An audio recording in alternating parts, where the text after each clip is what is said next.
Good morning.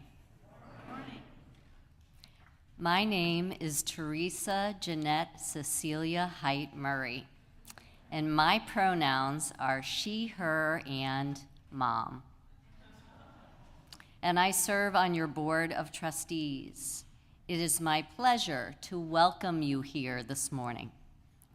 If you are here for the first time, thank you for joining us. We look forward to getting to know you. We invite everyone present in the sanctuary today to join our in-person community time immediately following the service. I invite you to sit comfortably and take a breath as we remind ourselves of our congregation's core values: connection, transformation, justice, and acceptance. Our mission is to embody these core values into our daily lives by welcoming all, inspiring compassion, nurturing wonder, and serving community.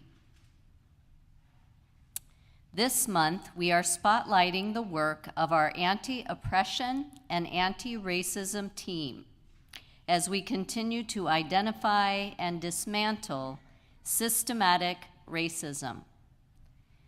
Together, it is the work of all of us to build a culture of diversity, equity, and inclusion.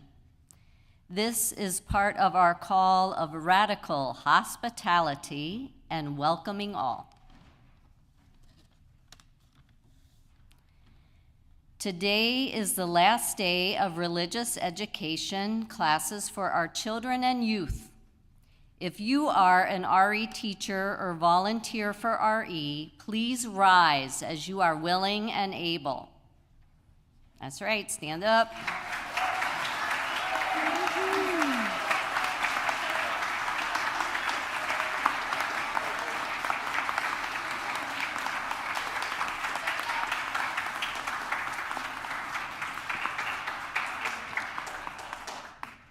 We are so grateful to the many volunteers whose loving hearts and helping hands help make our program the wonderful experience that it is. And this year I did nothing for RE. But in the past I did a lot, and I'm so excited to be here with Justine Urbis and Bill O'Connell, and the work they have done with their youth. Stand up, youth.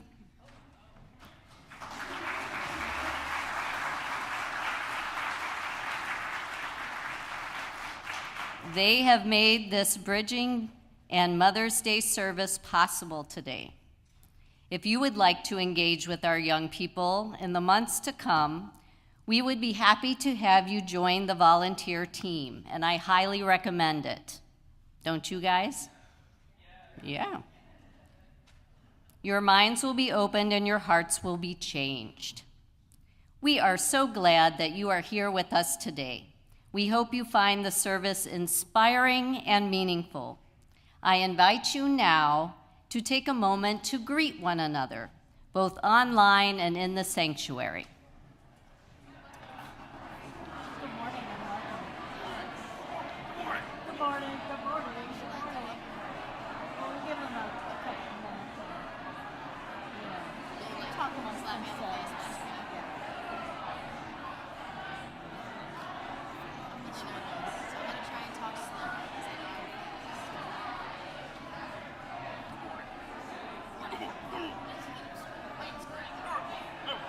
Are you going to introduce yourself?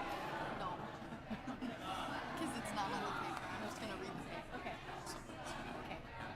You can start. Our chalice lighter today is Oliver. Oliver is 16. He likes making poetry, listening to the story for all ages, and unicorns. Join us in the words of our chalice lighting printed in the order of service. We are Unitarian Universalists. This is the church of the open minds, loving hearts, and helping hands.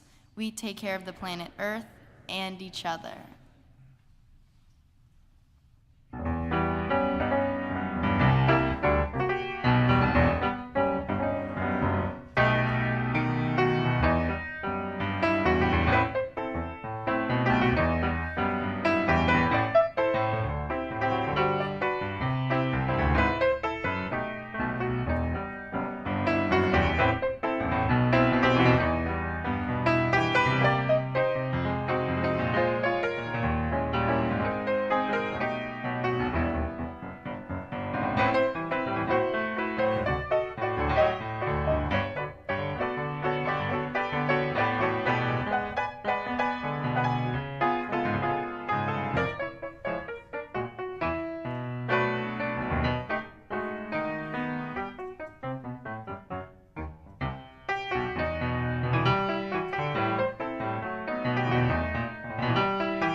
Good morning.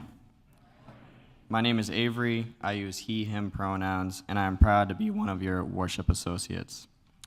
Before I begin, I would like to say the youth group opening words. We come together in faith and hope to find what meaning life holds for us, to laugh and sing with one another, to soothe the wounds of daily life, and to grow together in wisdom and love. Blessed be.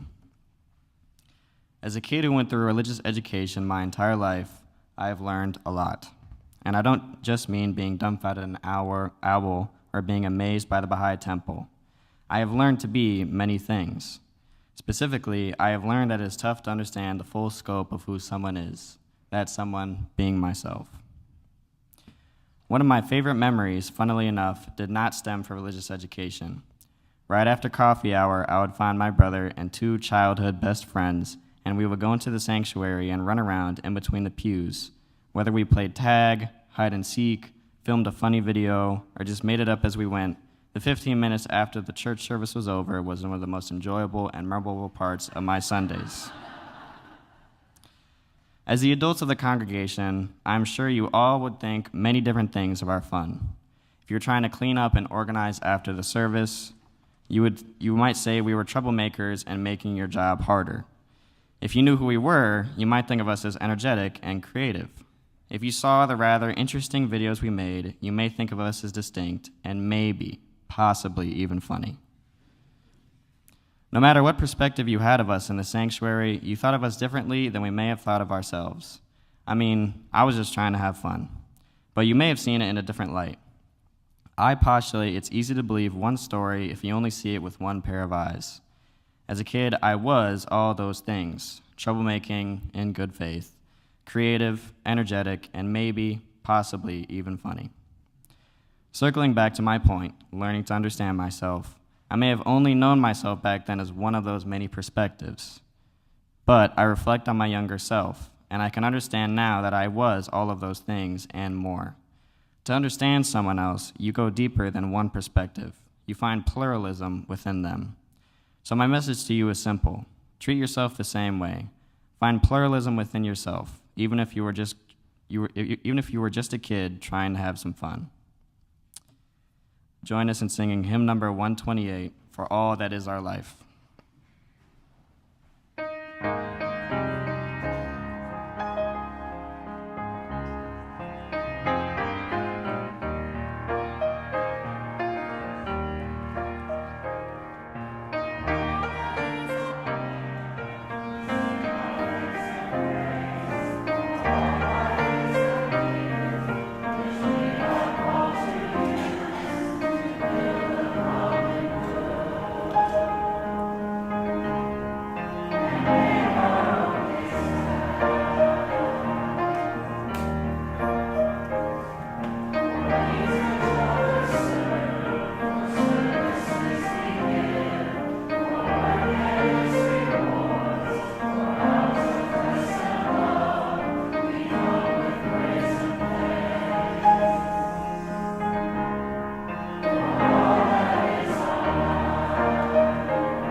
Please join us in saying the words of our covenant printed in the order of service. Love is the doctrine of this congregation, the quest for truth is its sacrament, and service is its prayer, to dwell together in peace, to seek knowledge and freedom, to serve humanity and fellowship, to the end that all souls shall grow into harmony with the divine. Thus do we covenant with each other and with God.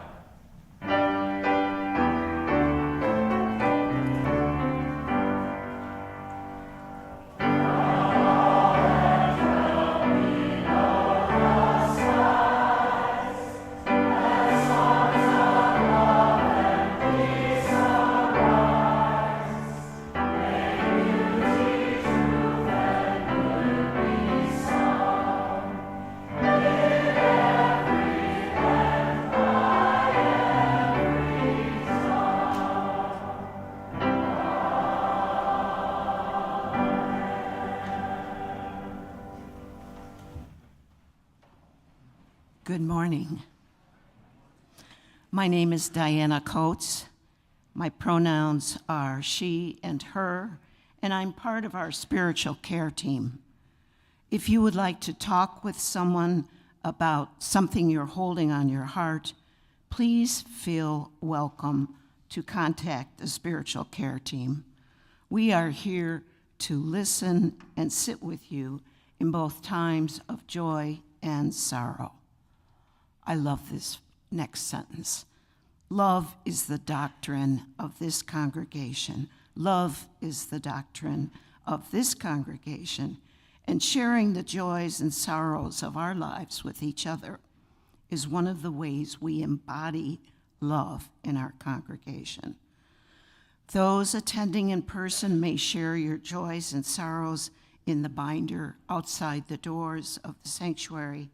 You can also email your joys and sorrows to us at spiritualcareunitytemple.org.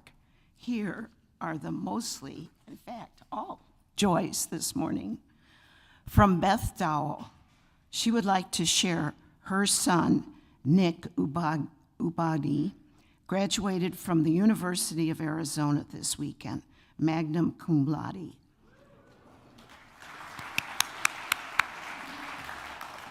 And he grew up in this congregation since kindergarten.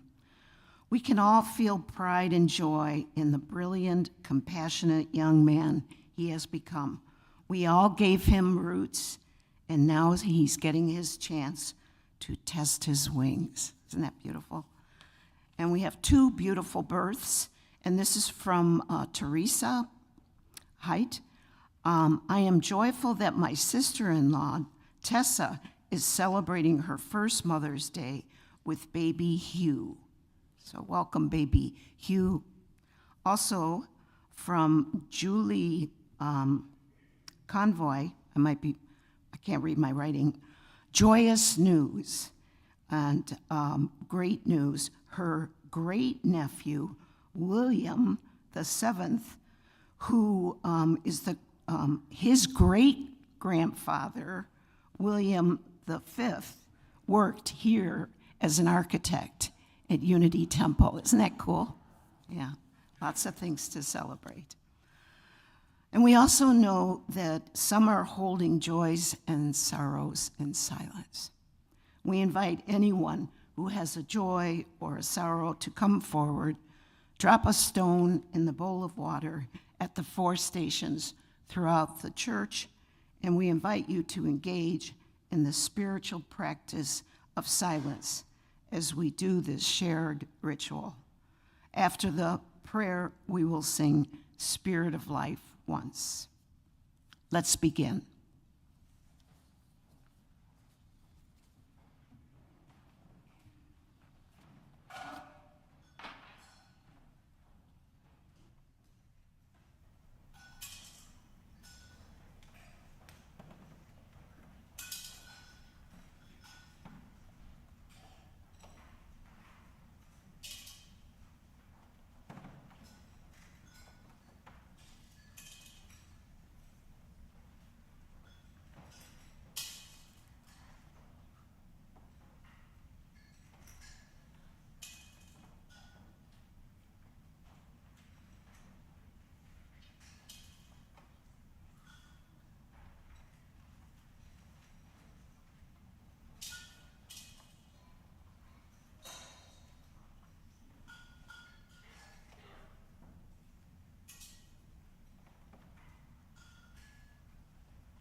In honor of parents and caregivers this Sunday, in honor of the young people in our care, I offer this meditation from the Reverend Janet Bowering.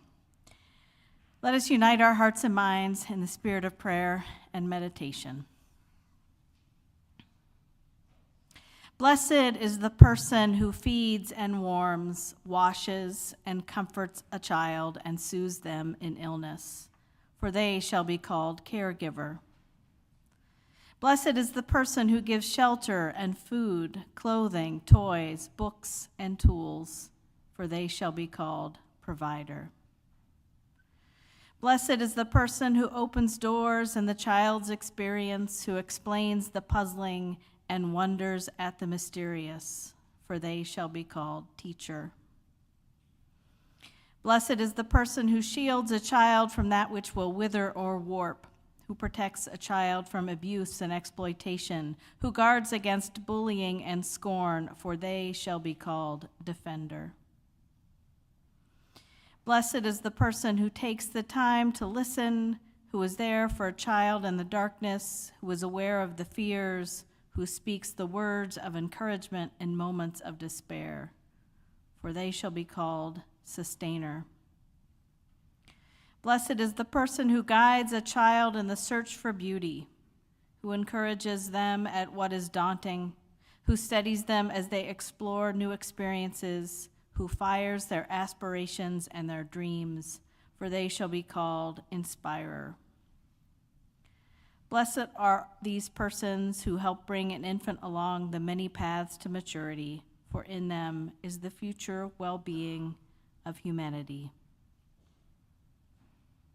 May we give thanks for all those whom have guided us along our way and all those whom we guide. Amen. Blessed be.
All the children can now come down for the all ages drinking.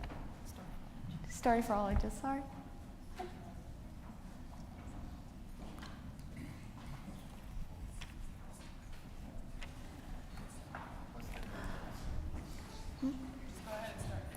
This is Pickled Chiffon Pie by Jolly Roger Bradfield. A long time ago, there was a fat little king who ruled over the land as far as he could see in every direction. He was very wise, and his kingdom was a happy one. His wife, the queen, kept the castle spotless and saw that his robes were clean and pressed. She was a very good cook and made him pickled chiffon pie every day. But everybody has problems. The king had a daughter. Oh, she was very nice and did whatever he told her to, but she was also very beautiful, and every prince in the neighborhood wanted to marry her. Every day they came to the palace with flowers and gifts for her. To be polite, she would ask them all to stay for supper, and that meant there would be less pickled chiffon pie for the king. That was his problem. Finally, one day the king decided that his daughter should marry one of the princes. Then at least there would be fewer people at the dinner table each night. He called for the 3 nicest princes and told them that they would be put to a test and that the winner could marry the princess. The first, Prince Mazelbaum, was very strong and brave. The princess liked him because he was tall and had wavy hair and freckles. The second, Prince Wellred, was very smart. He could count up to 684, and he read books 3 inches thick. The princess liked him too, because he read beautiful stories to her and sometimes played music under her window at night. The third, Prince Bernard, wasn't very strong or very handsome or very smart, but the princess liked him best of all. She didn't really know why she liked him. Perhaps it was because he had a thick smile and a funny nose. It's hard to tell about princesses. The king told the 3 princes this: "You will each go into the huge forest at the edge of the kingdom for 3 days. As you know, it is full of gazoos, fairies, dim-doozles, all sorts of unusual things. The one who brings back the most unusual and marvelous thing, the most wonderful thing, may marry the princess. Now remember, be back in 3 days." Mazelbaum was delighted. Being stronger and braver than the others, he thought he would surely win. With a shout, he jumped onto his horse and galloped off in the direction of the forest.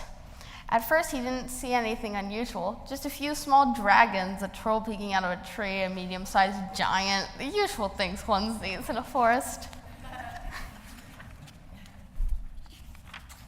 On the 3rd day, he saw something really different, a huge lion juggling 6 cans of root beer soup.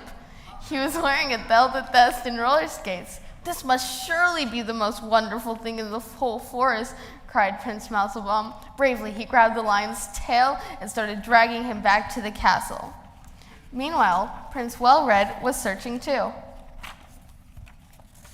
On the 3rd day, he came upon something really different. A giant with a green beard playing chopsticks on 2 pianos. "This must surely be the most wonderful thing in the forest," cried Prince Wellred. "I've never heard that tune before." He cleverly told the giant what a fine piano player he was and talked him into going back to the castle to play for the king. Now, let's not forget Prince Bernard. He was searching too. On the 1st day, he met an ogre so ugly that he scared the leaves right off the trees. "Now there's something you don't see every day," thought Bernard. "But he might frighten the princess if I brought him back. I have 2 more days. I'll look a bit more." On the 2nd day, he discovered a tiny house tucked behind a tree. He peeked in and saw that it was filled with mice, all busily painting the most wonderful pictures. "Now there's something different," thought Bernard. "But it really wouldn't be right to stop such happy, hard-working little fellows right in the middle of their work. I have 1 more day. I'll look a bit more." On the 3rd day, he saw something really different. A 3-nosed snozzle with fuzzy ears and an orange polka dot necktie. And it was busy making pickle chiffon pie. "This must surely be the most wonderful thing in the whole forest," he cried. "I thought the queen was the only one who could make pickle chiffon pie. Oh, the king will be so happy." With that, he grabbed the snozzle's necktie and started leading it back towards the castle. Prince Bernard had never been happier in his whole life. It was hard work pulling the 3-nosed snozzle through the forest, but Prince Bernard didn't mind. He was sure he would win the contest to marry the princess, but he wasn't quite so happy when he saw how sad the snozzle looked. "Don't feel bad," said Bernard. "You'll like living at the palace. It's much nicer than this dark old forest. And anyways, I have to take you back in order to marry the princess." Then Bernard noticed several tiny snozzles peering out from behind the trees. "Why aren't they cute?" he said. Are they your children?" The 3-nosed snozzle nodded with big wet tears coming into its eyes. "What will happen to them when you're gone? Do they have anyone to take care of them?" The snozzle shook its head sadly. He thought of his love for the princess. He thought of the snozzle's love for its children. For a long time it was very quiet and still in the forest. Finally, with a sigh, the prince let go of the Snozzle's necktie and watched it scamper off. Then he turned and walked slowly towards the castle. His 3 days were up. When all the princes were called to appear before the king, Musclebaum had his big smile on his face. He was sure he would win with his juggling lion. Well-Red was smiling too. He was just as sure that he would win when the king heard the giant play his 2 pianos. Bernard hung his head sadly as he stood empty-handed behind the others. The king was delighted with Musclebaum's lion. "Wonderful," he cried as the lion juggled 23 apples and a bottle of ketchup. And when Well-Red's giant played chopsticks on his 2 pianos, the king laughed and clapped with his hands in delight. "How wonderful," he cried. "So unusual." Then he turned to Bernard. "And what have you brought back?" he asked. Prince Bernard bowed low before the king. He hoped that no one noticed the tears in his eyes as he raised his head and said softly, "Nothing, your majesty." He told of meeting the ugly ogre who might have frightened the princess. He told of seeing the amazing mice whose paintings he could not bring himself to interrupt. He told of the tiny Snozzle children that he could not bear to leave in the forest alone. There was silence in the castle. No one spoke for a long time. Bernard wished that he could run and hide. Everyone was looking at him, all except the princess and the queen. They were whispering to the king. The king nodded his head and smiled. "Bernard, he said in a loud voice, you have won the right to marry the princess. But why, your majesty? I didn't bring anything back," said Bernard. "Oh, yes, you did, my son," said the king. "You brought back a story of kindness and love and consideration for others, truly the most wonderful thing of all. You'll make a fine husband for my daughter."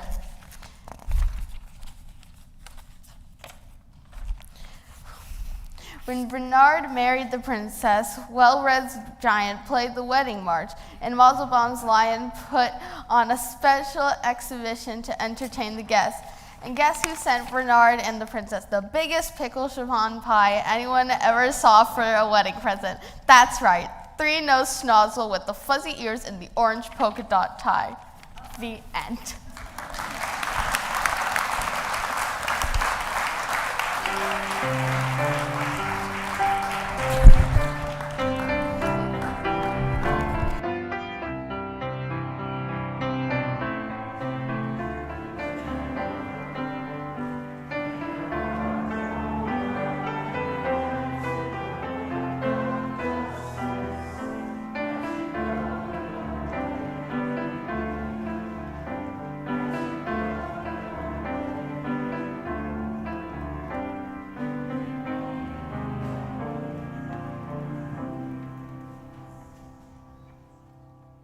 Hi, I'm Karen Osborne, and my pronouns are she, her.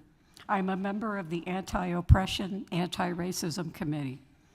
We hope you'll stop by our table at Community Hour and that you'll come to our party next Saturday.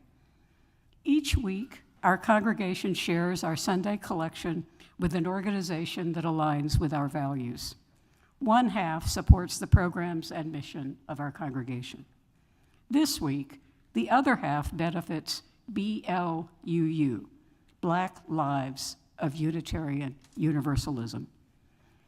BLUU is committed to expanding the power and capacity of Black UUs within Unitarian Universalism, providing support, information, and resources for Black Unitarian Universalists, and justice-making and liberation for Black people through our faith.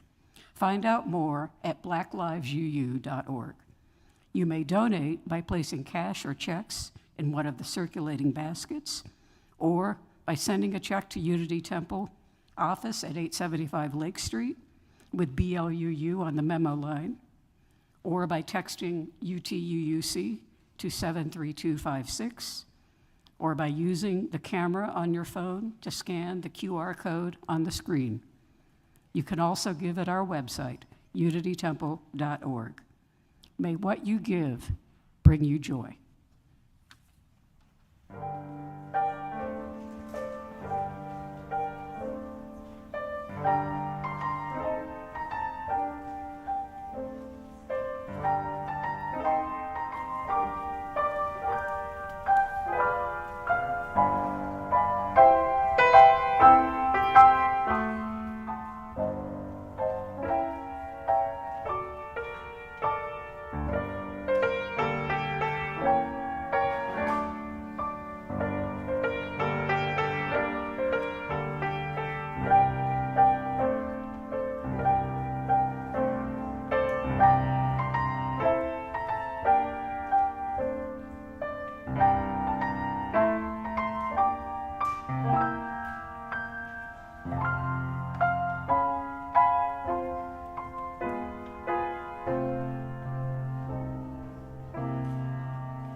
This is Map of the Journey in Progress by Victoria Safford. Here is where I found my voice and chose to be brave. Here's a place where I forgave someone against my better judgment, and I survived that, and unexpectedly, amazingly, I became wiser. Here's where I was once forgiven, was ready for once in my life to receive forgiveness and to be transformed. And I survived that also. I lived to tell the tale. This is the place where I said no more loudly than I thought I ever could. And everybody stared, but I said no loudly anyway, because I knew it must be said. And those staring settled down into harmless, ineffective grumbling, and over me they had no power anymore. Here's a time, and here's another, when I laid down my fear and walked right on into it, right up to my neck into that rolling water. Here's where cruelty taught me something. And here's where I was first astonished by gratuitous compassion and knew it for the miracle it was, the requirement it is. It was a trembling time. And here, much later, is where I returned to the blessing, clumsily. It wasn't hard, but I was unaccustomed. It cycled round, and as best I could, I sent it back on out, passed the gift along. This circular motion around and around has no apparent end. Here's a place, a murky puddle, where I have stumbled more than once and fallen. I don't know yet what to learn there. On this sight I was outraged, and the rage sustains me still. It clarifies my seeing. And here's where something caught me, a warm breeze in late winter, bird song in late summer. Here's where I was told that something was wrong with my eyes, that I see the world strangely. And here's what I said. Yes, I know, I walk in beauty. Here's where I began to look with my own eyes and listen with my ears and sing my own song, shaky as it is. Here is where, as if by surgeon's knife, my heart was opened up, and here and here and here and here. These are the landmarks on conversion.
Mother's Day. My name's Justina Bickus. I use she, her pronouns, and I, along with Bill O'Connor, get to work with the youth here at Unity Temple. Today is such a special day as we, the youth group, get to lead the service, and we're also recognizing our graduating seniors. This ceremony is a time for them to reflect on the years that they have spent in the children's programming here at Unity Temple, as well as to think about the lessons learned that will carry them into adulthood.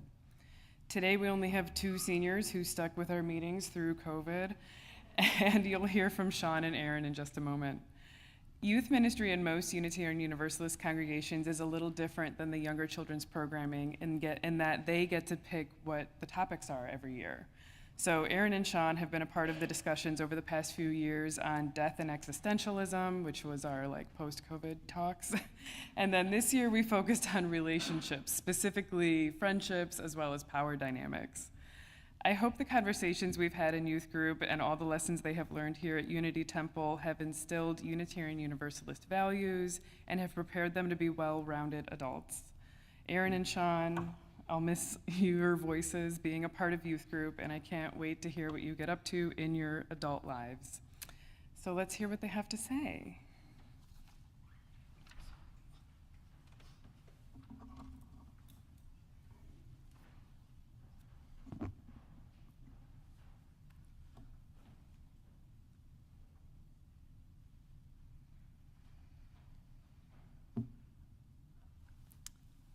Hello, I'm Sean Crimmins. I use he, him pronouns.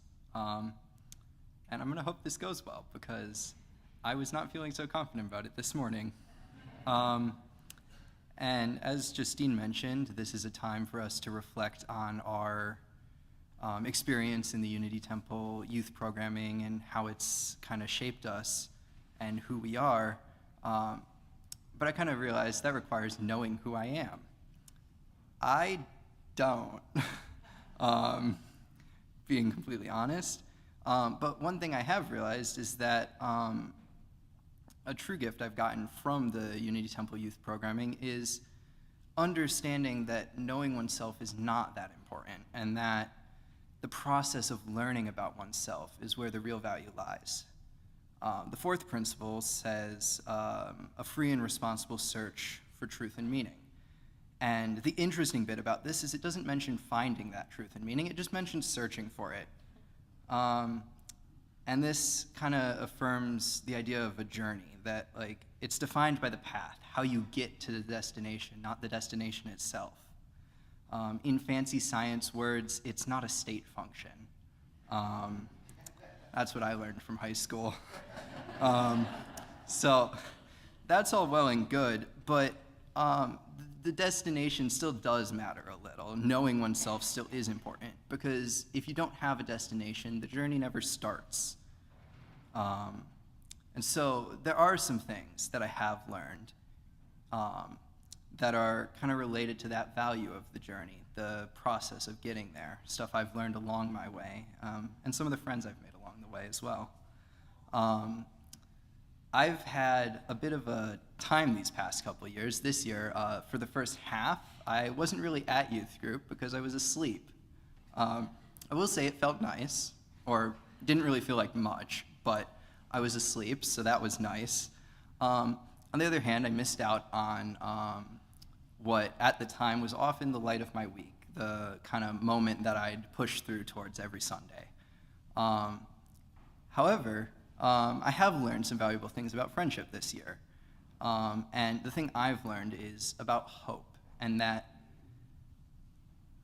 having hope is important, and friends and relationships can help provide that hope.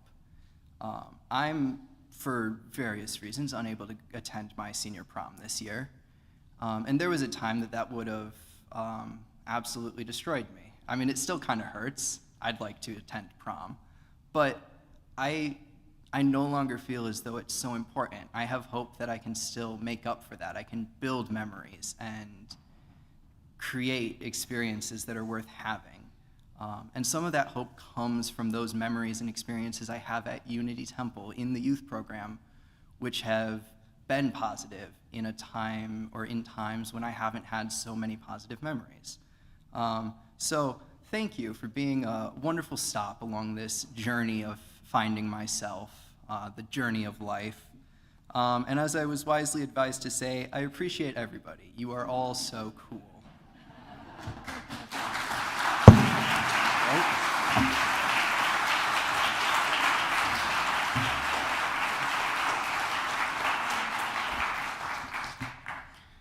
Hi, I'm Aaron Willard. I use he, him pronouns. Through all of my 18 years of attending Unity Temple, I've been able to freely express my beliefs and be supported completely by other people with entirely separate understandings of how the world works. Even in the kindergarten room, I was not judged for believing animal crackers are better than goldfish. That's backwards. I don't believe that. Although every single person in the Unity Temple community has unique opinions, and some of them may not match up very well with each other, we find a way to look past our differences and focus on what we all believe in, the inherent worth and dignity of every person.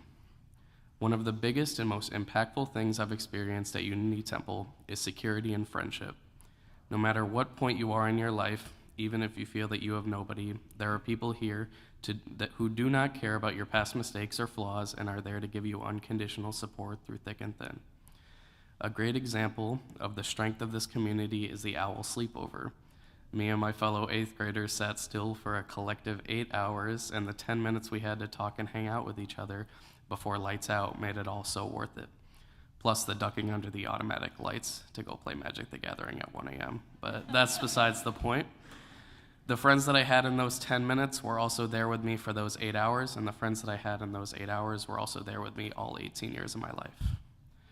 Although I am bridging today and moving on to a new chapter in my life, I will always be extremely grateful for all the experiences I've had attending the services, the OWL program, Marwood Youth Group, Coffee Hour, the chocolate fountain at the RE Potluck, the seesaw at Tower Hill, and hide and seek in the sanctuary. Unity Temple has been a huge part of my childhood, and that will continue into adulthood. Although I may be living somewhere different in the next few years, I will make sure to encourage everyone around me to light a candle and turn off all the lights on Christmas Eve. Thank you.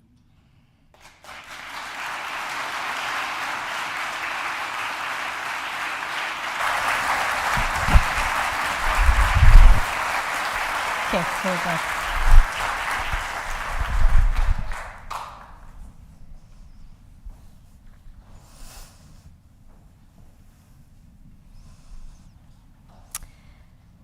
Today, we honor the bridging of Aaron and Sean.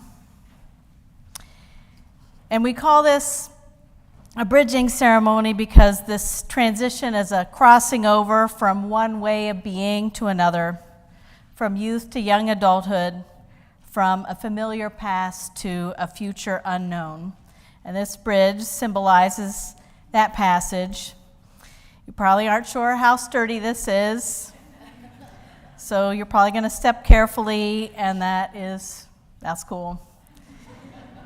This is a time that requires lots of risks and new things and anxiety and excitement.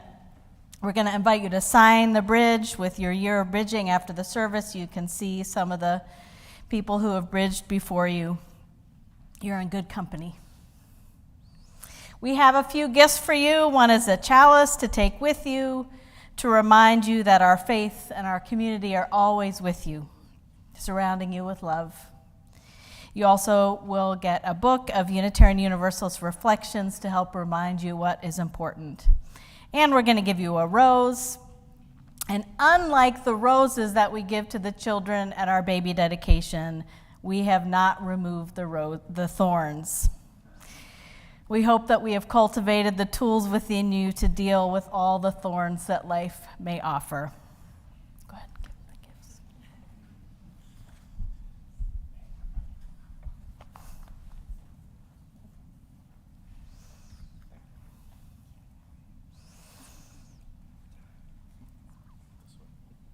It's been quite a journey. You've come so far with grace and resilience and courage and strength, and I know that you will keep on doing that moment after moment over this bridge and the many that are yet to come. I invite the congregation to join in this reading that's in the insert in your order of service.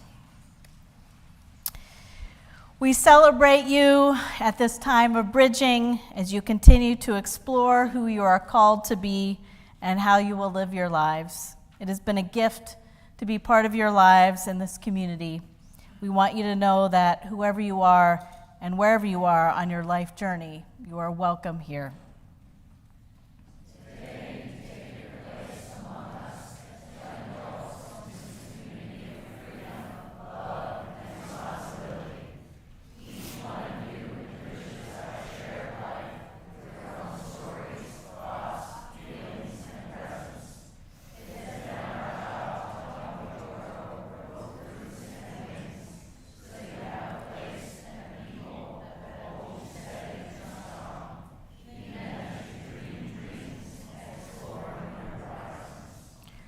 Our joy is bittersweet as you move into the future with its challenges and opportunities.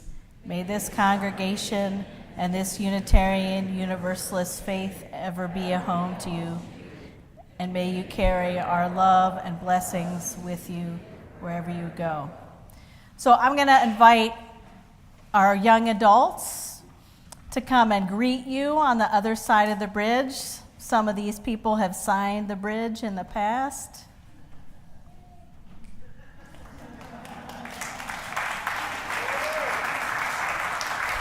Okay, here you go. Yay!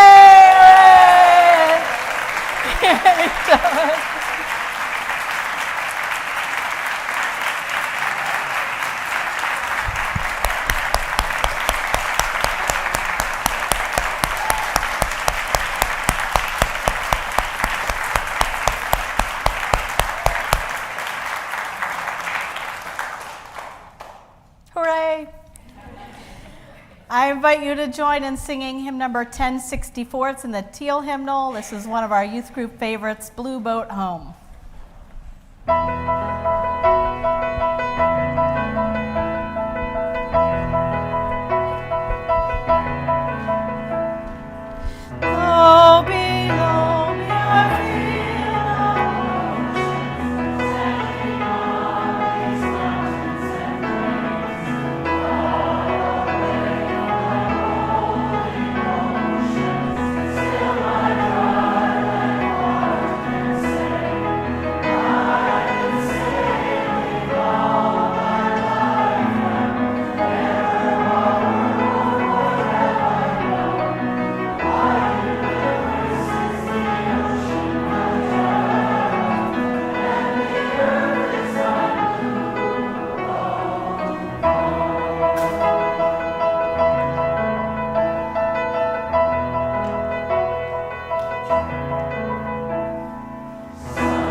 Our closing words are how we end each youth group.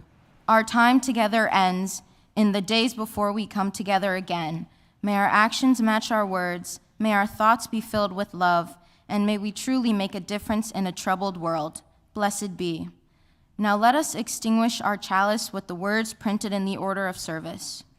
Carry the flame of peace and love until we meet again.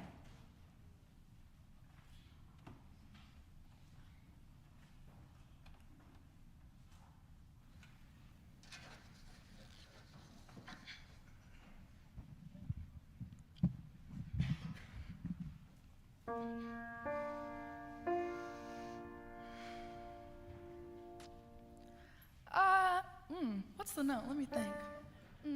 Okay, thanks. One more time. I used to hear. That's not right either, is it? Okay. I used to. Okay, what's going on here? I'm so sorry. Wait, let me just. Okay.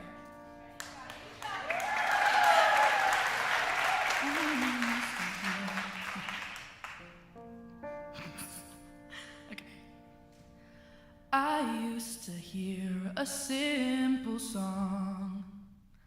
That was until you came along. Now in its place is something new. I hear it when I look at you.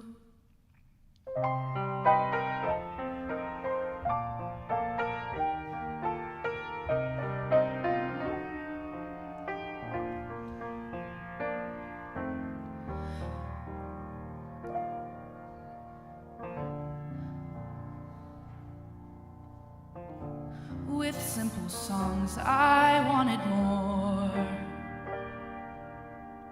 Perfection is so quick to bore. You are more beautiful by far. Our flaws are who we really are.